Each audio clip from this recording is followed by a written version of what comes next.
Salut mes Nakama, c'est dimanche et aujourd'hui on va parler du chapitre 836 avec plein de choses complètement what the fuck. Premièrement, un biscuit qui a plein de bras, quelqu'un qui sort un secret de ses nichons, une carotte et un renne enfermés dans un miroir par une crème brûlée. Bref, plein de trucs chelous qu'on va voir en détail dans la critique analyse du chapitre de la semaine, le chapitre 836.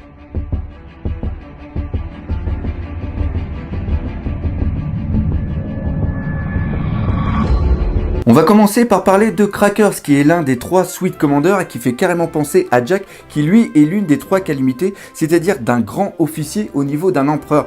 Et si au niveau du statut, pour moi, ils sont assez semblables, au niveau du traitement qu'ils ont eu dans leur introduction, ils sont totalement différents. En effet, pour Jack, son introduction a été distillée à travers plusieurs chapitres. Ça a tout simplement commencé par Kaido qui a fait l'annonce comme quoi qu'il avait besoin de Jack pour déclencher la future guerre mondiale qu'il va y avoir au niveau de One Piece. Après, on a vu une partie du visage de Jack quand il allait attaquer le convoi de la marine qui justement amenait Doflamingo au niveau d'Impel Down. Et après, ça a été tout à travers des flashbacks sur Zou où on a vu au préalable une patte d'éléphant gigantesque. Après, on a vu Jack en lui-même, après sa transformation en tant que Zoan.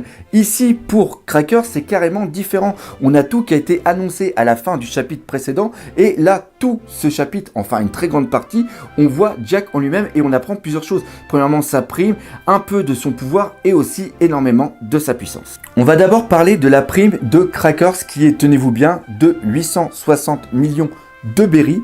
On n'est pas au niveau des 1 milliard de Jack. Jack qui quand même s'est retrouvé au fond de l'eau. Mais il avait en face de lui, pour petit rappel, un éléphant de plusieurs centaines de mètres de haut avec une existence de plusieurs centaines d'années. Ça fait quand même pas mal, je dirais. Donc là, on a un Crackers avec 860 millions de berry. J'espère franchement que ça va pas être du flanc parce que sinon, j'espère qu'il va pas nous refaire le coup du Jack parce que sinon, ça serait quand même mal barré. Encore une fois, ceci donne un aperçu de sa puissance, mais il faut bien comprendre que la prime représente surtout la dangerosité du personnage par rapport au gouvernement mondial. Par contre, au niveau de la puissance, on a une autre information importante. Cracker s'est envoyé sur les ordres de Big Mom, c'est-à-dire que Big Mom sait que Luffy est responsable de la chute de Doflamingo et elle sait donc que brûlée malgré toutes les techniques qu'elle a au niveau de son fruit du démon, elle ne sera pas capable de canaliser la force de Luffy. Donc Crackers est tout simplement ici pour neutraliser Luffy et Big Mom en tant qu'empereur a une parfaite connaissance du nouveau monde, donc connaissait parfaitement la puissance de Doflamingo et dans la tête de Big Mom, Crackers a la force de Doflamingo. Ça, pour moi, ça ne fait aucun doute. En plus, dans ce chapitre, on a des indications sur la puissance, justement, de Crackers. Premièrement, Luffy lui-même le dit que c'est un mec qui est très fort. Ça, il doit le ressentir par rapport à l'aura qui se dégage de Crackers. Parlons d'aura, on voit qu'au niveau de son regard, il a aussi une autre puissance. Il arrive à avoir le même regard qu'avait eu Zoro, par exemple, quand il est combattu Monet, c'est-à-dire qu'il arrive à projeter une onde de terreur. C'est carrément une sorte d'intimidation mentale, il n'y a pas d'autre mot. C'est-à-dire qu'il projette un futur possible pour la personne qui est en face et qui est tout simplement la mort de celui-ci. Là, on voit au niveau de Crackers, il arrive à projeter une aura de mort sur justement les Omi. Alors pareil, les Omi, on ne peut pas dire que ce soit des personnes qui aient une grande force mentale. Pour rappel, encore une fois, c'est des objets inanimés auxquels il y a eu une implantation d'une âme de quelqu'un d'autre à travers une sorte de projection du fruit du démon de Big Mom qui est représenté par rapport au gros truc noir. Donc on ne peut pas dire que ce soit des personnes qui aient des grosses forces d'esprit, mais le regard a quand même le mérite d'être là et c'est quelque chose qui, même si ce n'est pas du haki royal, pour moi est quand même quelque chose qui s'apparente à ceci car c'est une projection de la puissance mentale de la personne. Et enfin, au niveau de son fruit du démon, on peut penser que ce soit un Zoan ou alors un Paramecia. On sait que c'est Crackers, le guerrier aux 1000 bras. Je pense plutôt que ça pourrait être aux 1000 membres, parce qu'on remarque que, certes, il a des bras qui ont été multipliés, mais il a aussi des jambes. On remarque, d'ailleurs, je ne l'avais pas vu au niveau de la réaction live, mais on remarque qu'il a 4 jambes. Et donc là, on peut penser que c'est soit un Zoan ou alors un Paramecia. Au niveau du Zoan, ça serait le Zoan du centipède, c'est-à-dire du 1000 pattes, et donc qui peut les multiplier comme il veut. Ça fait un petit peu penser au vice-amiral qui est Onigumo, qui est justement par rapport à une version hybride justement de son Zoan. On a remarqué qu'il avait 8 bras avec des épées, et là justement pour Crackers, on remarque que c'est les mêmes bras et que c'est aussi les mêmes épées. On voit aussi qu'il a un bouclier en biscuit. Donc ça, il faudrait savoir si c'est lié aussi à son pouvoir. Et après, si c'est un paramécia, ça serait le paramécia de la multiplication ou peut-être le paramécia du choc, parce qu'on voit qu'il est obligé de se taper le bras pour avoir d'autres bras en plus et peut-être aussi d'autres jambes. Par contre, on remarque que Luffy est quand même quelqu'un qui est très au contact et qui envoie toute la puissance. D'ailleurs, Nami, encore une fois, on voit une certaine intelligence parce qu'elle sait que si Luffy lui envoie des coups comme une sorte de Gatling gun, il va très vite se retrouver face à un mec avec des centaines et des centaines de membres. Et là, je parle pas du membre qui est au milieu. Alors, en parlant justement de puissance de Luffy, est-ce que Luffy, en l'état actuel des choses, il est capable de latter la gueule de Crackers, de le mettre en 1000 morceaux? Justement, je pense sincèrement que oui. De toute façon, Luffy, il faut qu'il ait cette puissance maintenant, sinon ça sert à rien qu'il continue son aventure. Si il est peut-être pas capable, de toute façon, Oshiroda l'a dit, que Luffy en ce moment n'est pas capable de latter la gueule de Kaido. Et quand même, c'est un empereur et je pense que Big Mom, faut pas la sous-estimer, aller d'un niveau de Kaido, c'est sûr et certain. Mais par contre, je pense sincèrement que Luffy est d'une puissance équivalente, voire même supérieure carrément à Crackers. Et d'ailleurs là, on rebondit sur une autre question, c'est est-ce que Luffy était capable de latter la gueule de Doflamingo en 1 contre 1? Moi je vous dis que ça c'est peut-être le sujet d'une future vidéo. Mais enfin ça c'est un petit teaser sympathique que je vous glisse comme ça. Donc oui, pour moi, oui franchement Luffy, mais on ne le verra pas. Il y a un événement extérieur qui va se passer, qui va interrompre le combat.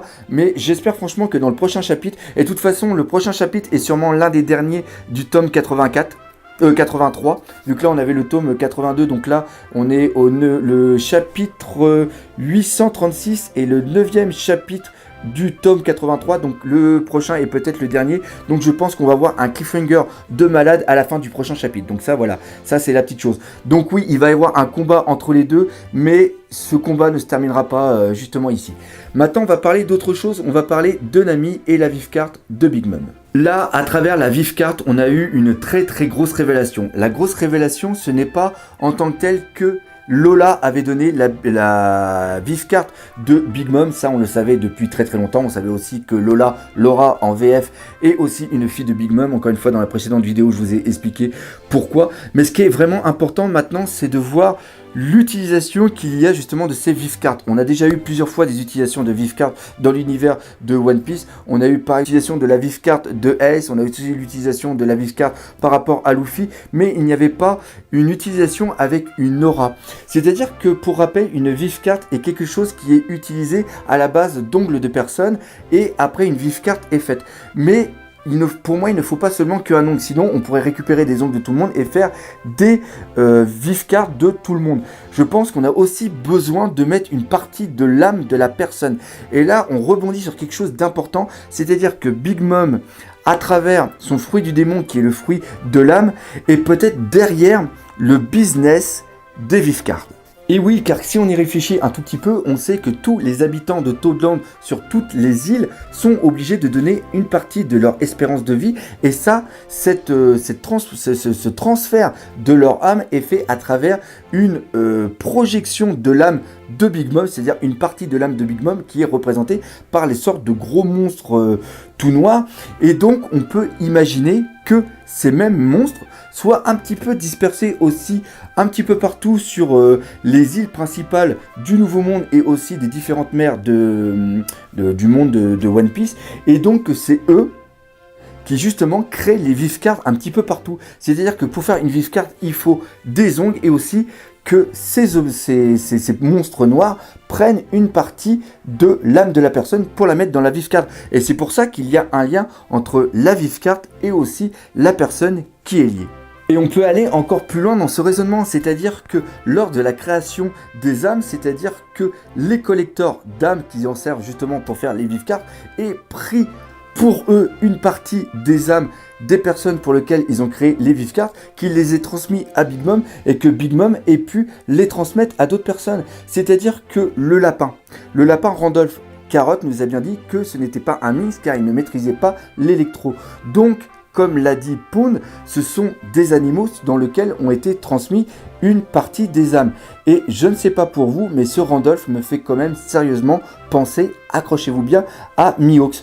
Donc on peut imaginer que Mihawks ait eu besoin de se créer il y a très longtemps une vive carte, et que justement Big Mom ait gardé une partie de son âme et l'ait transmis dans le lapin qui est devenu Randolph. Et là on pourrait comprendre pourquoi il y a pour moi une ressemblance entre Randolph et Mihawks. D'ailleurs, j'adore le traitement qu'a Randolph, le fait que Oda ne l'ait pas fait parler avant et là il le fasse parler, et en plus il a une super réflexion par rapport à Crackers, le fait qu'il mente sans état d'âme, c'est absolument génial. Franchement, j'espère qu'il va avoir un très bon traitement plus tard, parce que ouais, j'aime bien le lapin. De toute façon, j'aime bien le lapin parce que j'aime bien aussi Carotte. On va parler de Nami et de l'objet qu'elle sort de ses nichons. On le sait depuis longtemps, c'est la vive carte de Big Mom. Par contre, celle-ci, maintenant, on remarque qu'elle brille. Et là, c'est ce qui est vraiment important, c'est qu'elle ne brille pas par rapport au lieu.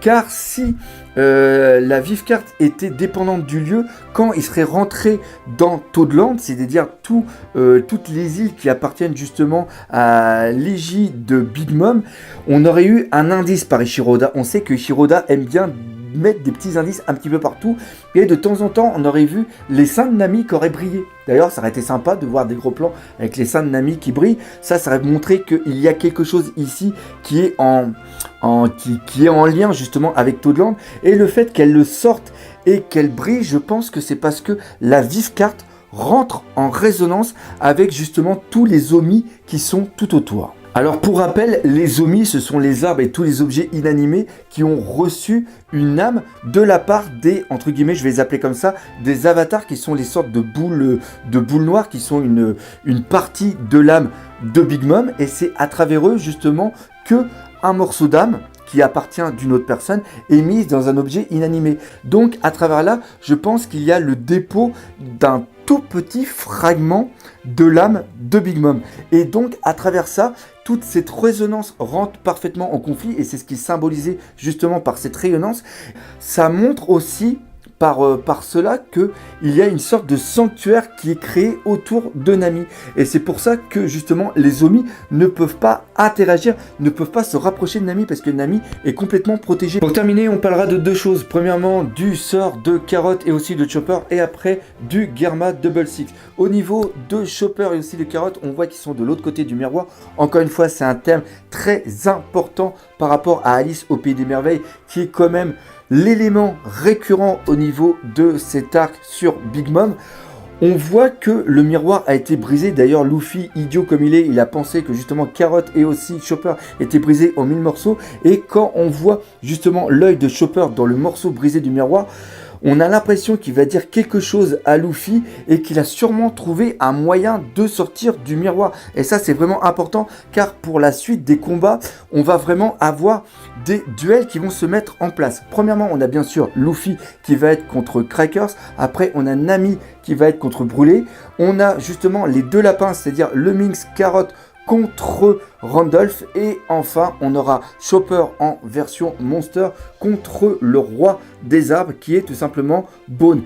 Enfin, Crackers nous donne une bonne confirmation, une utilisation unilatérale au niveau du Germa Double Six, c'est-à-dire qu'elle veut utiliser son armée et aussi utiliser toutes les techniques et toute la technologie qu'elle a. Ça on le sait parce qu'il va y avoir le mariage le lendemain. Et ce qui est vraiment génial, c'est que c'est exactement la même chose au niveau d'Evin Smoke, c'est-à-dire que Juge veut utiliser unilatéralement la puissance de Big Mom sans rien donner énormément en retour. Et là il va y avoir un conflit entre les deux, et ça encore une fois au niveau de la narration, ça peut être vraiment très très important, et ça peut donner de sacrés retours de situation. Donc voilà ce qu'il y avait à dire sur ce chapitre dans cette critique analyse du chapitre 836. Vous avez remarqué le nouveau format. Dites-moi ce que vous en pensez dans les commentaires. Je sais qu'il reste encore beaucoup de travail à faire dessus, mais c'est des petites ébauches qu'on fait à droite et à gauche. Donc pareil, n'hésitez pas à laisser des commentaires, car même si je ne réponds pas aux commentaires, je les lis tous. Maintenant, cette vidéo est terminée. Comme d'habitude, j'espère que vous l'aurez beaucoup apprécié. Si c'est le cas, n'hésitez pas à partager, parlez-en autour de vous. Comme je l'ai dit, laissez des commentaires et défoncez la gueule de ce putain de pouce bleu. Et nous, comme d'habitude, on se dit à bientôt pour de nouvelles aventures One Piece. Allez, salut mes Nakamas.